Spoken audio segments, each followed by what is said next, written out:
Olá pessoal! Nesse episódio de Veículos e Histórias, vamos conhecer a origem e evolução dos motores a diesel. Quem acompanha o canal sabe que a mecânica pesada é sempre assunto, e os motores diesel são o que movem a maioria dessas maravilhas motorizadas.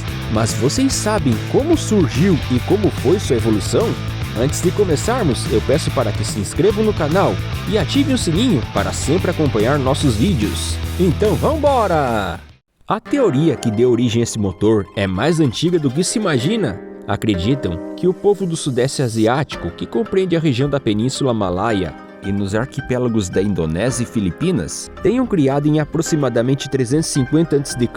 um curioso artefato chamado pistão de fogo. O objeto foi criado com o intuito de fazer fogueiras, e ele poderia ser feito de materiais como bambu, chifre ou madeira.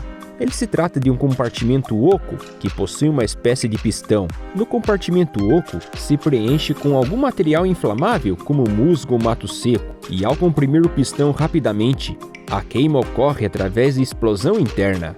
Com a câmara bem vedada, o ar quase não consegue sair, e quando se exerce uma certa força e em alta velocidade, o ar esquenta e ocorre uma pequena explosão. Esse fenômeno é chamado na física de compressão adiabática. Com a explosão, o musgo ou mato seco pega fogo e assim é possível fazer fogueiras. Mas e o que esse aparelho primitivo tem a ver com motores diesel? Logo vocês vão descobrir. A história agora vai para a Europa no século XIX. Em Paris, no dia 18 de março de 1858, nascia Rudolf Christian Karl Diesel. Seus pais alemães tinham mudado para a França quando ele nasceu e era uma família muito humilde. Rudolf era muito inteligente e esforçado, que até conseguiu uma bolsa na Universidade Técnica de Munique, onde estudou engenharia mecânica, e um de seus professores era Carl von Linde. Seu brilhante tutor inventaria o sistema de gás refrigerante que possibilitou criar os modernos refrigeradores e fundou uma empresa que leva seu sobrenome e atualmente é uma multinacional que trabalha com gases industriais e médicos. Numa de suas viagens ao Sudeste Asiático, Linde trouxe um pistão de fogo típico dos nativos locais e ao apresentar o artefato ao seu aluno Rudolf, o jovem ficou curioso e encantado com o objeto, e a partir de muitos estudos passou a querer criar um sistema de combustão interna baseado na compressão adiabática. Enquanto isso, na Inglaterra, o inglês Herbert Ackroyd Stewart fez uma descoberta intrigante por acidente. Ao colocar querosene num lampião, derramou combustível numa lata, e ao vaporizar a substância, a lata que estava próxima ao lampião pegou fogo. Ele teve a ideia de tentar usar o querosene como combustível, também chamado de óleo de parafina, cujas propriedades eram semelhantes ao do óleo diesel atual. Ao contrário da gasolina, o querosene tinha dificuldade em vaporizar de um carburador devido à baixa volatilidade. Assim, após muitos estudos, Stewart passou a desenvolver motores, e um de seus inspiradores foi o motor Stirling, a invenção do clérigo engenheiro Robert Stirling, cuja patente é de 1816. Se trata de um motor que deposita e libera o ar quente do cilindro, quase como um motor a vapor de locomotiva. Mas para o mecanismo funcionar, necessita de uma fonte de calor constante para o movimento. Ao esquentar o tubo, o ar se expande e vira vapor. Como a maior parte do ar fica preso, o movimento acontece. Em 1886, Stewart fez seu primeiro protótipo e em 1890, com a ajuda da fabricante de tratores a vapor Richard Hornsby & Sons, patenteia o chamado motor de bulbo quente, que também ficaria conhecido como motor semi-diesel. Os primeiros motores foram comercializados a partir de 1892.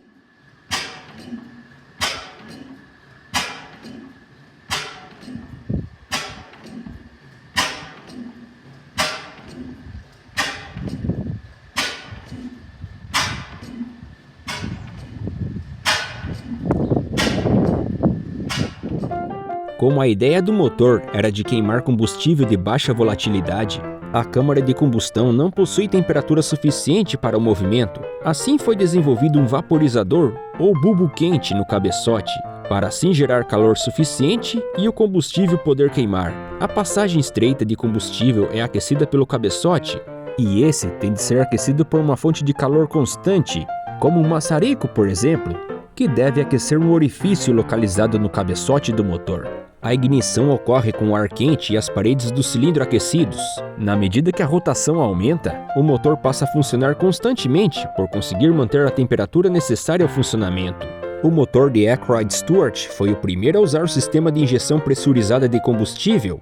Já na Alemanha, Rudolf conseguiu desenvolver seu motor usando a compressão adiabática e em 1891 criou seu primeiro protótipo, sendo que a primeira patente é de 1892. O seu motor usava ciclo semelhante ao criado por Nikolaus Otto, com 4 tempos, que tem admissão, compressão, combustão e exaustão. Sabendo que o motor não conseguiria girar por muito tempo, desenvolveu um compressor para mandar ar para dentro do cilindro, pois a vantagem seria que o motor poderia usar qualquer óleo como combustível, sem necessidade de usar gasolina, que era um óleo refinado mais nobre. Porém, muitos criticaram Rudolf Diesel, achando que sua invenção fosse uma fraude, dizendo que não era possível que o motor pudesse funcionar. Em 1893, o primeiro motor foi feito com a ajuda financeira da família Krupp, que foi fabricado na Maschinenfabrik Augsburg-Nürnberg, que hoje conhecemos como MAN.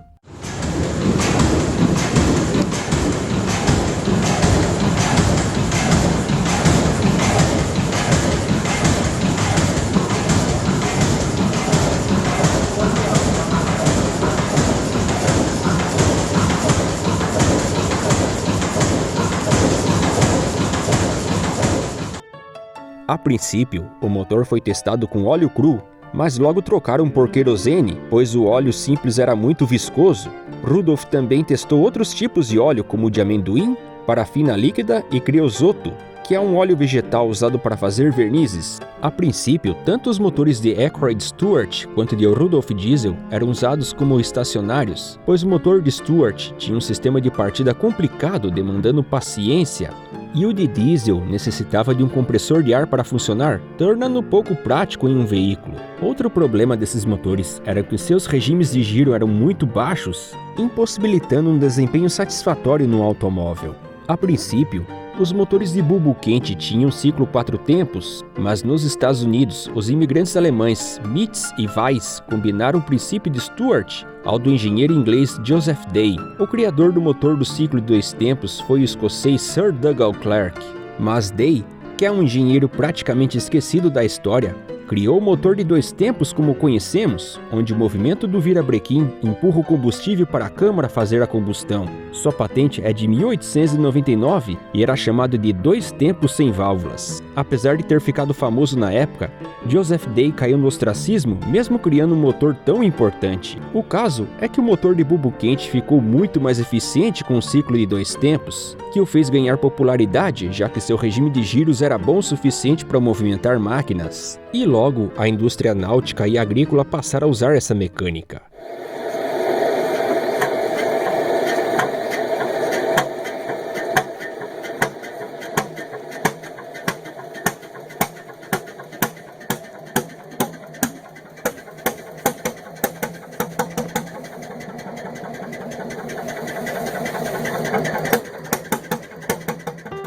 No entanto, os motores diesel estavam prestes a se tornar uma importante mecânica. Graças aos estudos do engenheiro alemão Prosper Lorange, filho de franceses, o engenheiro formado na Universidade Técnica de Berlim, começou sua carreira na fábrica de motores Deutz, que fora fundada por Nikolaus Otto, o criador do motor ciclo 4 tempos. E em 1908, Lorange entrou na Benz, fundada pelo engenheiro e inventor Carl Benz. Após muita pesquisa, Lorange patenteia em 1909 a câmara de pré-combustão, onde uma passagem estreita de ar se mistura ao combustível antes de chegar ao cilindro, a famosa injeção indireta como nos motores a gasolina convencionais. Isso reduzia o estresse do motor e o deixava mais suave que o motor diesel convencional. Com esse invento, não precisava mais de um compressor de ar para o motor funcionar, o que deixou viável para ser usado em veículos. Logo, uma nova história para esse motor iria começar, porém, Rudolf Diesel não viveria para testemunhar o avanço de sua criação. No dia 29 de setembro de 1913, ele viajava a bordo do navio SS Dresden, que partiu da Antuérpia para Londres, e de repente caiu no Canal da Mancha. Seu corpo foi achado boiando 10 dias depois. A causa de sua queda no navio permanece um mistério até hoje, onde existem muitas teorias levantadas. Porém, o legado de diesel ficou porque as indústrias passaram a explorar o uso de seus motores. Nos anos 20 surgiram os primeiros tratores com esse motor. Foi nessa mesma década que, com a popularização dessas mecânicas, fez as empresas petrolíferas desenvolverem um óleo padrão e adequado, nascendo assim o óleo diesel. O motor de bulbo quente também passou por evoluções e nos anos 30 surgiram os primeiros tratores com esse motor, já que esses motores não eram viáveis para automóveis devido à dificuldade de partida por conta do aquecimento do cabeçote. O mesmo não ocorria com os motores diesel, porque ele poderia usar sistema de ignição semelhante ao dos motores a gasolina, o que conquistou rapidamente a indústria, principalmente a náutica e a agrícola, que aposentaram os motores a vapor. E também começou a ganhar popularidade na indústria ferroviária a partir dos anos 30, sendo que até os anos 60 praticamente iria aposentar as locomotivas a vapor. No dia 19 de fevereiro de 1927, falece Herbert Ackroyd Stewart, aos 63 anos. E nesse mesmo ano, o engenheiro alemão Robert Bosch inventou o sistema de injeção para óleo diesel, que inclui a bomba injetora. Ela distribui combustível para os cilindros através de dutos até os bicos injetores. Porém, nessa época, os motores diesel tinham problemas, como a partida em dias frios, pois o combustível é menos volátil que a gasolina. E assim, algumas soluções foram criadas, como a do engenheiro sueco Jonas Hesselmann, que criou um motor que hoje leva seu nome, sendo um híbrido que funciona tanto a gasolina quanto a diesel, tendo vela de ignição e bico injetor. A ideia de Jonas foi desenvolvida na prática pela corporação norte-americana de motores Waukesha. Essa solução também seria adotada pela Volvo e Scania até os anos 40, e até a MWM usou essa arquitetura no 229 a álcool dos anos 80, pois eles também rodavam com óleo diesel. Outro tabu desse tipo de motor era a baixa potência. Assim, muitos engenheiros passaram a trabalhar nessa questão e sabiam que se conseguissem fazer o motor girar mais, obteriam a solução do problema. Nos anos 30, a General Motors se interessou em ingressar no ramo de motores diesel, comprando a Winton Engine Company, e investiu num projeto da empresa de Cleveland, que se tratava de um motor com ciclo de 2 tempos. Ao simplificar os ciclos de trabalho, se obtinha mais rotações, o que seria a solução do problema para baixa potência. Porém, havia um problema. A câmara de pré-combustão de Lorange só funcionava com ciclo 4 tempos, já que motores de 2 tempos não possuem válvulas de admissão. O projeto da Winton não usava a força do virabrequim para empurrar a mistura ar combustível como num motor de 2 tempos convencional, e assim, um compressor de ar ainda era necessário para funcionar. A solução do problema foi adotar um compressor mecânico estilo Roots ou Blower, que já era usado com sucesso nos automóveis, que gerava mais potência. Então, indiretamente, a General Motors desenvolveu um sistema de superalimentação, nascendo os motores Cleveland e Detroit Diesel.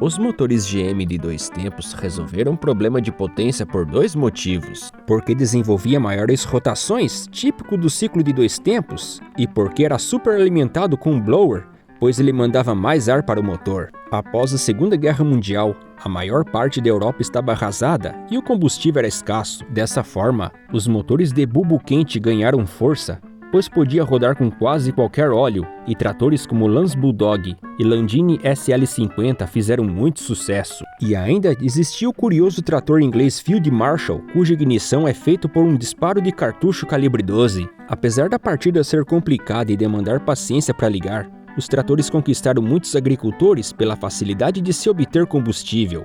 Porém, com os avanços da tecnologia, onde já existiam motores diesel com injeção direta, que fez a partida a frio ficar cada vez mais fácil, os motores de bulbo quente de Ackroyd Stewart passaram a cair em desuso.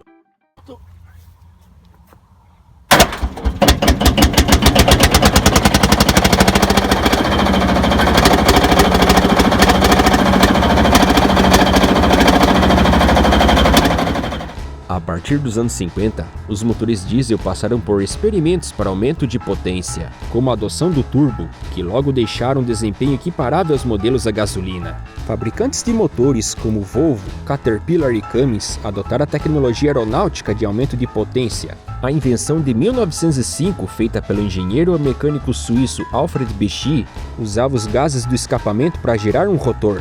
E esse movimenta outro localizado na extremidade do mecanismo, cuja função é puxar o ar externo para dentro do motor por indução forçada, fazendo a mistura ar-combustível ficar rica, proporcionando mais potência e torque. Desde os anos 30, Classe Cummins, o fundador da famosa fábrica de motores, fez provas de velocidade para provar que motor diesel pode ser veloz. Mas no início dos anos 50, elevou seus motores a um novo patamar nas 500 milhas de Indianápolis, e em 1952 fizeram um carro Cummins Diesel Special, que conseguiu a pole position daquele ano com o piloto Fred Egebashian, que usava o motor JBS 600 dos caminhões como base. O 6 em linha vinha equipado com 4 válvulas por cilindro, 2 bicos injetores por cilindro e turbo, sendo o primeiro carro de fórmula da história a vir com tal equipamento. O motor de caminhão teve todo o seu peso aliviado em alumínio e sua potência era de 430 cavalos.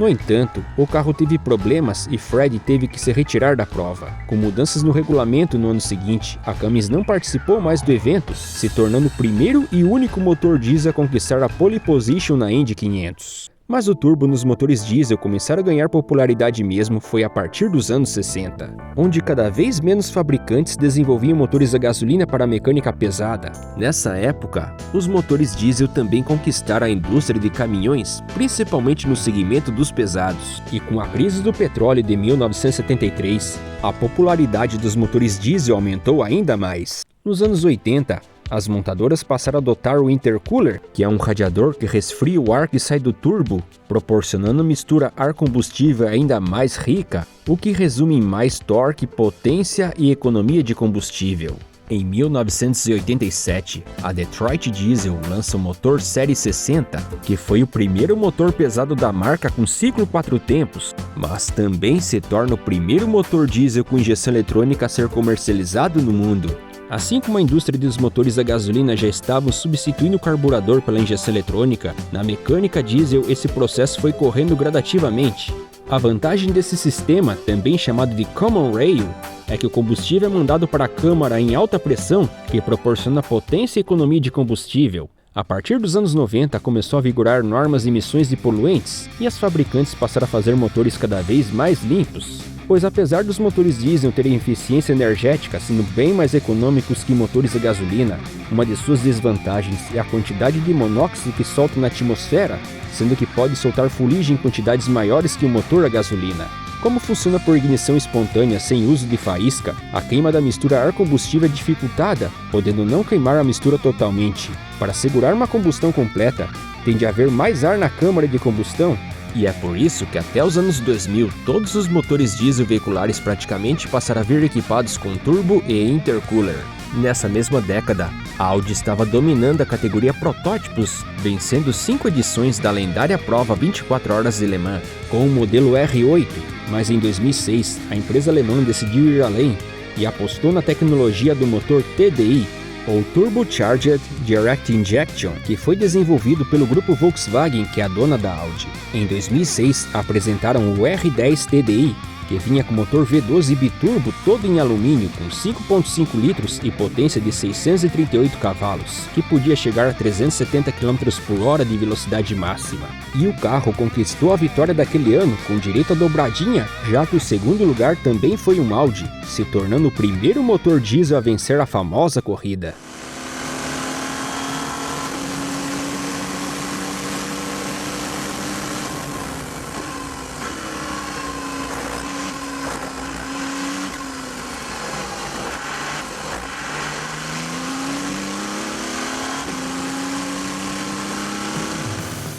Com a rigidez nas normas, até o final da década de 2000, praticamente todos os motores passaram a vir com injeção eletrônica Common Rail, e também passaram a adotar catalisador, uma peça que fica no escape que filtra a maior parte dos gases poluentes, que também é conhecido por DPF, ou filtro de partículas diesel, e a adoção da válvula EGR, que é sigla para Exhaust Gas Recirculation, ou recirculação de gases do escape, que reutiliza os gases do escapamento para usar novamente na admissão de ar e realizar uma nova mistura ar combustível.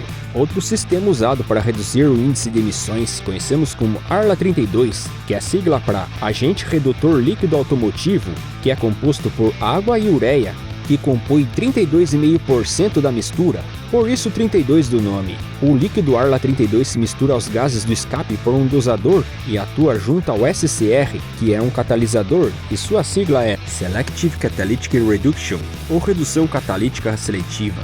Atualmente, os motores diesel continuam sendo amplamente usados na indústria e transporte em geral, mas mesmo sendo considerados vilões por muitos, onde em muitos países restringem seu uso em veículos automotores, incluindo o Brasil, que só permite em veículos que transportam no mínimo 1 tonelada de carga ou ter tração nas 4 rodas com reduzida. Esses motores ainda são essenciais para movimentar a economia mundial, onde, atualmente, equipa quase todos os veículos de transporte terrestres e aquáticos do mundo. E então, pessoal, o que vocês acham dos motores diesel? Comentem suas experiências com essa mecânica. Espero que tenham gostado do vídeo, então peço para que deem um like e compartilhem. E eu me despeço ao ronco de um turbo diesel. Até logo e fiquem com Deus!